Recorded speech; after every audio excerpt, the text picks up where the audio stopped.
ನಕಲಿ ಹಿಮಾಲಯ ಮಾತ್ರೆ ದಂಧೆ ಬಟಾ ಬಯಲಾಗಿದೆ. ಹಿಮಾಲಯ ಲೀವ್ 52 ಔಷಧದ ನಕಲಿ ಜಾಲ ಭೇದಿಸಿದ ಪೊಲೀಸರು ಸೋನಿಪತ್ನ ಫ್ಯಾಕ್ಟರಿಯಲ್ಲಿ ತಯಾರಾಗ್ತಾ ಇದ್ದಂತಹ ನಕಲಿ ಟ್ಯಾಬ್ಲೆಟ್ ಮನುಷ್ಯ ತಿನ್ನೋ ಆಹಾರದಲ್ಲಿ ಕಲಬೆರಕೆ ಆಯಿತು. ಈಗ ಮನುಷ್ಯ ಆರೋಗ್ಯಕ್ಕಾಗಿ ಸೇವಿಸುವ ಟ್ಯಾಬ್ಲೆಟ್ಗಳಲ್ಲೂ ಕಲಬೆರಕೆ. ಹಿಮಾಲಯ ಔಷಧ ಹೆಸರಿನಲ್ಲಿ ಕಳ್ಳ ದಂಧೆ. ಸೋನಿಪತ್ ಫ್ಯಾಕ್ಟರಿಯಲ್ಲಿ ತಯಾರಾಗ್ತಾ ಇದ್ದ ನಕಲಿ ಟ್ಯಾಬ್ಲೆಟ್ ಅದು ಮೀರತ್ನಲ್ಲಿ ಸಿದ್ಧವಾಗ್ತಾ ಇತ್ತು. ನಕಲಿ ಬಾಟಲಿ ಮತ್ತು ಕವರ್ಗಳು. ಹಿಮಾಲಯ ಹೆಸರಿನಲ್ಲಿದ್ದ ನಕಲಿ ಔಷಧ ಮಾರ್ತಾ ಇದ್ದ ಗ್ಯಾಂಗ್ ಅವರು ಉತ್ತರ ಪ್ರದೇಶದ ಗಾಜಿಯಾಬಾದ್ನಲ್ಲಿ ಘಟನೆ ಸಂಭವಿಸಿದೆ.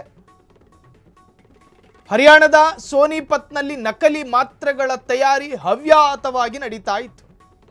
ಉತ್ತರ ಪ್ರದೇಶದ ಮೀರತ್ನಲ್ಲಿ ಬಾಟಲಿ ಹಾಗೂ ಪ್ಯಾಕೇಜಿಂಗ್ ಸಿದ್ಧತೆಯಾಗ್ತಾ ಇತ್ತು. ಯಕೃತ್ತಿನ ರಕ್ಷಣೆಗೆ ಬಳಸುವ ಹಿಮಾಲಯ ಆ ಔಷಧವನ್ನು ನಕಲಿ ಮಾಡಿ ಮಾರಾಟ ಮಾಡಲಾಗ್ತಾ ಇತ್ತು. ಮನೆ ಮದ್ದಿನಂತೆ ಬಳಕೆಯಾಗ್ತಾ ಇತ್ತು ಹಿಮಾಲಯ. ಮಾಯಾಂಕ್ ಅಗರ್ವಾಲ್, ಅನೂಪ್ ಗರ್ಗ್, ತುಷಾರ್ ಠಾಕೂರ್, ಆಕಾಶ್ ಠಾಕೂರ್ ಮತ್ತು ನಿತಿನ್ ತ್ಯಾಗಿ ಆರೋಪಿಗಳು ಉತ್ತರ ಪ್ರದೇಶದ ಗಾಜಿಯಾಬಾದ್ನಲ್ಲಿ ಬಂಧನ ಮಾಡಲಾಗಿದೆ. ನಕಲಿ ಹಿಮಾಲಯ ಮಾತ್ರೆಯ ದಂಧೆ ಇದು. ಭಾರತ ಗಮನಿಸಬೇಕಾಗಿರುವ ಅತ್ಯಂತ ಅನಿವಾರ್ಯವಾಗಿರುವಂತಹ ವಿಚಾರ ಇದು. ಮನುಷ್ಯ ಸೇವಿಸುವ ಪ್ರತಿಯೊಂದು ಆಹಾರವೂ ಕೂಡ ಭಾರತದಲ್ಲಿ ಕಲಬೆರಕೆ ಆಗ್ತಾ ಇದೆ. ಅದು ಆಘಾತ, ಭಾರತಕ್ಕದು ಆಘಾತ. ಆದರೆ ಮನುಷ್ಯನ ಆರೋಗ್ಯವನ್ನು ಸರಿಪಡಿಸೋದಕ್ಕೆ ಸೇವಿಸುವ ಟ್ಯಾಬ್ಲೆಟ್ ಮೆಡಿಸಿನ್ಗಳಲ್ಲೂ ಕೂಡ ಕಲಬೆರಕೆ ಆಗ್ತಾ ಇದೆ, ನಕಲಿ ದಂಧೆ ಆಗ್ತಾ ಇದೆ ಅನ್ನೋದಾದರೆ ಇದು ಅತ್ಯಂತ ದುರಂತ ಭಾರತಕ್ಕೆ.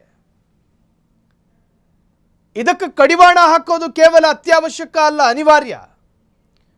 ಮನುಷ್ಯನ ಆರೋಗ್ಯ ಅಲ್ವಾ ದೇಶದ ಸಂಪತ್ತು, ಮನುಷ್ಯನ ಆರೋಗ್ಯ ಅಲ್ವಾ ದೇಶದ ಅಭಿವೃದ್ಧಿ, ಮನುಷ್ಯನ ಹೆಲ್ತ್ ಅಲ್ವಾ ದೇಶದ GDP. ಉತ್ತರ ಪ್ರದೇಶದ ಗಾಜಿಯಾಬಾದ್ನಲ್ಲಿ ಈ ಘಟನೆ ನಡೆದಿದ್ದು. ಹರಿಯಾಣದ ಸೋನಿಪತ್ನಲ್ಲಿ ನಕಲಿ ಮಾತ್ರೆಗಳ ತಯಾರಿ, ಉತ್ತರ ಪ್ರದೇಶದ ಮೀರತ್ನಲ್ಲಿ ಬಾಟಲಿ ಹಾಗೂ ಪ್ಯಾಕೇಜಿಂಗ್ ಸಿದ್ಧತೆ, ಯಕೃತ್ತಿನ ರಕ್ಷಣೆಗೆ ಬಳಸುವ ಹಿಮಾಲಯ. ಇದಕ್ಕೆ ಕೇಂದ್ರ ಆರೋಗ್ಯ ಇಲಾಖೆಯು ಕೂಡ ಮಧ್ಯಪ್ರವೇಶ ಮಾಡಬೇಕು.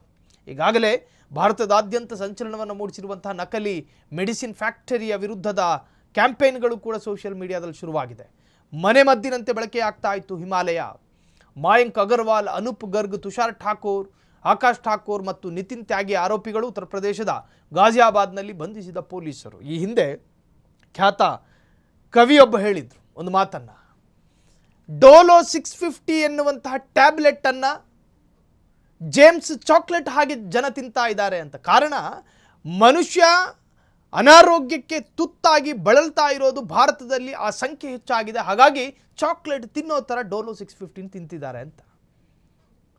ಅದಕ್ಕೆ ಮುಖ್ಯ ಕಾರಣ ಈ ತರಹದ ಕಲಬೆರಕೆ, ಈ ತರಹದ ನಕಲಿ ಮಾತ್ರೆಗಳ ಅಟ್ಟಹಾಸ, ಆಹಾರದಲ್ಲಿ ಕಲಬೆರಕೆಗಳು, ಇವೆಲ್ಲವೂ ಮನುಷ್ಯನ ಆರೋಗ್ಯವನ್ನು ಕಾಲು ಮುರಿಸಿ ಕೂರೋ ಥರ ಮಾಡ್ತಾ ಇದೆ. ಭಾರತದ ಅಥವಾ ಕೇಂದ್ರದ ಆರೋಗ್ಯ ಇಲಾಖೆ ಇದರ ಬಗ್ಗೆ ಗಂಭೀರವಾದ ಚಿಂತನೆಯನ್ನು ಮಾಡಬೇಕಾಗಿದೆ.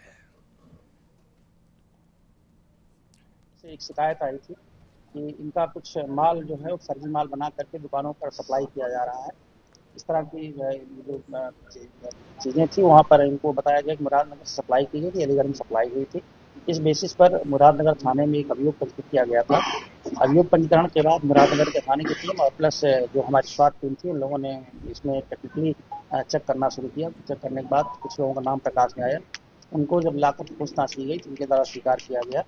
इनके द्वारा लीव 52 का जो माल है ये हरियाणा की कंपनी से बनवाया जाता था और इसके जो रैपर और डिब्बे थे वो मेरठ की जगह से बनवाया जाता था.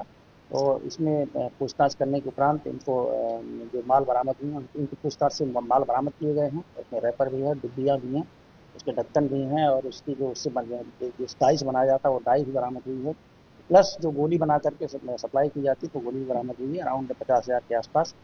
और बाकी अभी बेचना हमारी जारी है और इसमें हम लोग हैं इसमें क्या है कैसे कोई चीज़ों की छानबीन की जा रही है और अग्रिम कार्रवाई 3 जनवरी को.